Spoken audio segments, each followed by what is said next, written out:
Well, I'm Dale Myler, Myler Bits. I'm one of three brothers that are associated with the Myler Bit company. And the design of the bits actually came from our brother Ron, who started the business. And he was a cutting horse trainer for the public for a lot of years.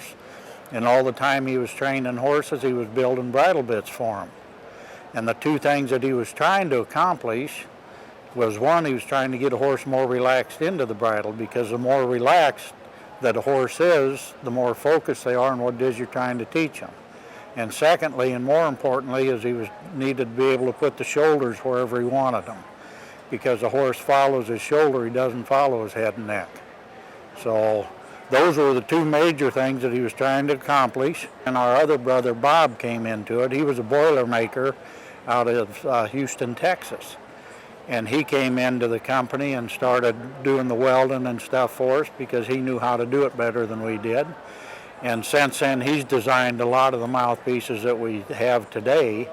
But the design of it is, how do we make a more precise and clear signal to the animal with the least amount of interference? You always bit to the mindset of a horse.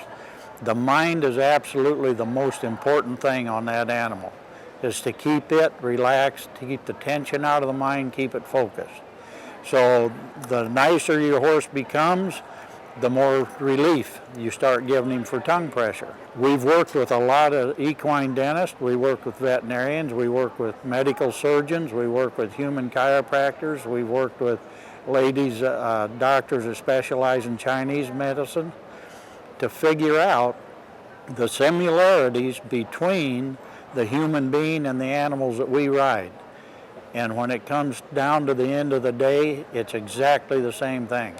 What happens to the human when you interfere with their ability to move their tongues freely is the same thing that happens to your horses. So if you're starting a horse with what we would consider a level 1 bit, what we've tried to do is take everything off of the horse that can interfere with him. So on a level 1 bit, we don't allow any of our bits to collapse far enough to pinch the outer lips and the bars of the horse. We see no sense in pinching a horse. We do apply the tongue pressure on a level 1 like any other bit. So we want tongue pressure on a young horse to ask him to come and find our hand, so that when he does, we can soften our hand and reward him. Now, the concept behind attaching your headstall and rein, we took the headstall attachment off of the design of a full cheek. A full cheek was never meant to be ridden without a bit keeper. A bit keeper is attached to the headstall and over the top of the full cheek, allows the bit to rotate and operate, and when the hand softens, it stands a bit back and rewards. Otherwise, your bit just rolls over and lays on the tongue continuously. The full cheek was the only English bit till you got into Pelhams, Kimberwicks, or Weymouths that give a reward to the horse. Now, the design of the rein, we took that from a theory that was proven hundreds of years ago about moving a rock with a stick. If you're going to roll a rock out of the way with a stick, the farther under the rock you are until you go past center point. And that's the key. Until you go past center point, the farther you are, the easier it is to pick the stick up and roll the rock. The instant you go past center point and the farther you keep going, the more the weight of the rock shifts down to the stick and the harder it is to pick it up and move it. Same way here. When your rein is here, you can very softly just pick a horse's shoulder up and move him. The more your rein runs up your cheek piece, the more you've lost the lift of your bit. And what you end up doing is actually, to make your rein catch, you put more bar pressure in that horse's mouth than we ever felt was necessary. So here I can very softly just pick a shoulder up. And when you attach a curb right behind the headstall, you can add a curb. The design of that was, it's not for leverage. You can put a curb on here that you have to absolutely press 2 fingers between the back of the jaw and the curb, pick up on the rein, and you're not going to hardly feel anything. There's the design of the curb on this allows the rider to regulate how much their bit rotates downward into that horse's mouth on contact. And it will also help you lift the shoulder. So that's basically the design of the hooks and stuff. This would be a level 2 mouthpiece. This mouthpiece would give about 3/8 of an inch of tongue relief before it applies tongue pressure. And what we try and do, we always try and get our horses into bits like this that give more tongue relief. Because the tongue, the structure of the tongue, when you look at it, there's muscles at the back of the tongue that connect to the hyoid apparatus.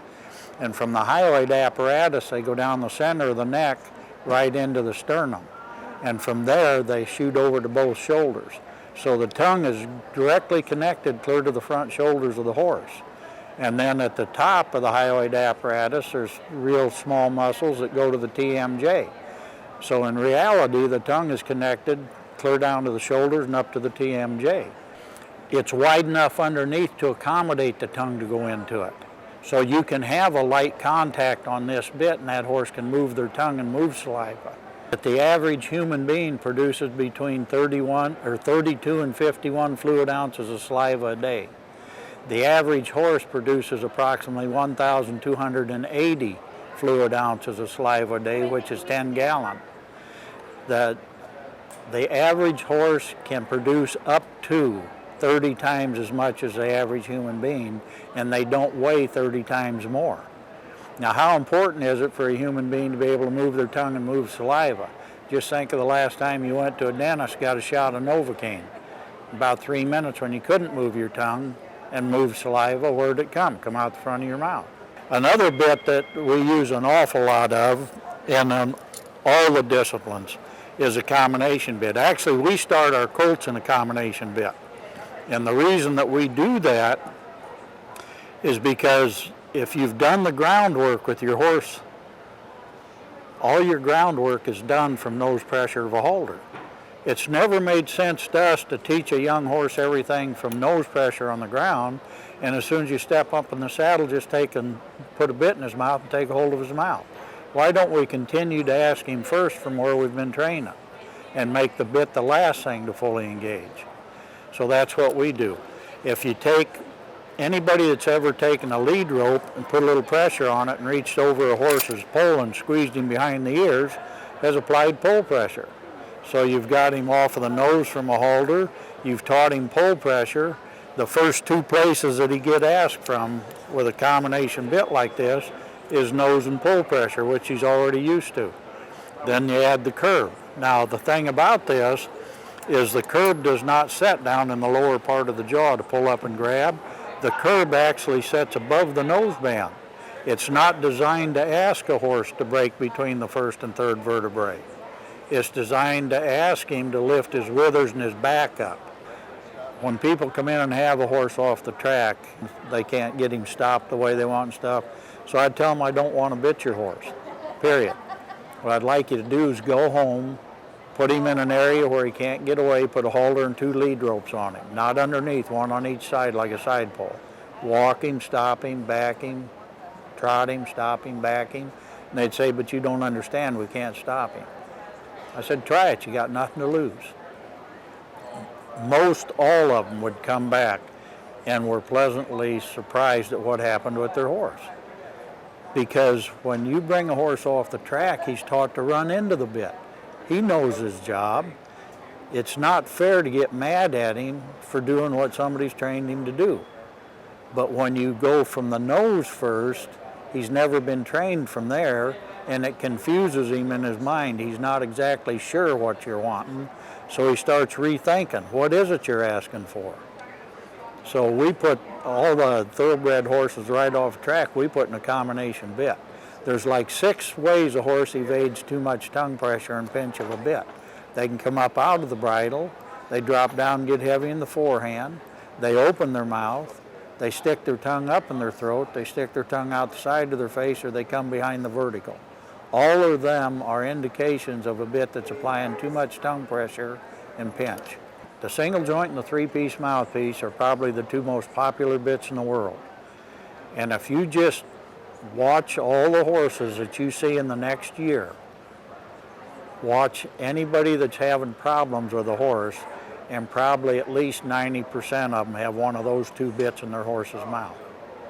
Both of them are collapsing and pinching the outer lips and the bars. The French link is nicer in our opinion because it distributes the pressure across the wider area of the tongue.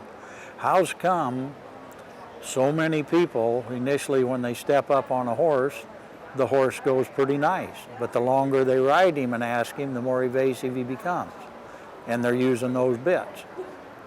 Because initially when they step up on him, he's not breathing very hard, he's not swallowing very much, you're not interfering. The harder he gets to work and the harder he gets to breathing, the more he's trying to swallow, and then if your bit's interfering with that, he's going to start evading you. When you see these horses that have all that saliva under their mouth, their theory is that that's a sign of a moist mouth. When I see that, it's a sign of a horse can't move his tongue, move saliva. I've had horses in clinics every few minutes, water just runs out of their face. Change bits on them and everything's fine. Now, I'm not saying they shouldn't have a moist mouth, they certainly should. But you and I both sitting here now have a moist mouth because we can move our tongue and move the saliva, and there's nothing, dripping out the front of our faces. Your bit always rotates downward because your degree of pull is from above the withers. So your bit is always rotating downward. Now the tongue is thicker than the bar. So your bit would push the tongue downward also. So you can have approximately 1.5 inches port and not get into the palate of many horses if it's wide enough for his tongue to go up into. When it comes to the cheek piece, myself, it's up to what the person prefers. Me, I always want to complement the horse's head. So I want to put the cheek piece on that horse, an egg butt or a D-ring that'll complement the head. You can take a really clean, pretty-headed horse, put a big D on him, and it just overpowers him. Put the egg butt on him, and it brings him right back into perspective. Let me ask you a question. You ever seen a horse run across pasture with his mouth open, or his head up here, or his head down and out, or his head on his chest, or his tongue hanging outside of his face?